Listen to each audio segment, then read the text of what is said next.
تو کفل رونے لگا، کہنے لگا میری بہن جس عزت سے آئی تھی اسی عزت کے ساتھ چلی جا، اب میرے لیے دعا کرتے، میں بہت غریب انسان،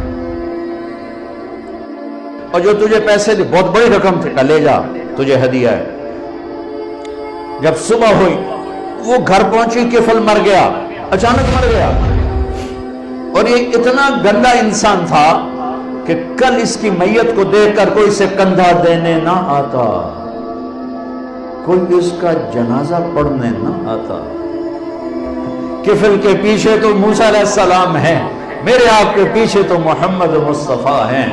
صبح ہوئی وہ توبہ کر کے مرا، اس کی توبہ کی عمر 10 منٹ 15 منٹ آدھا گھنٹہ 1 گھنٹہ 2 گھنٹے میکسیمم، ساری زندگی گناہوں کی تاریک رات ہے، رواں داغدار ہے۔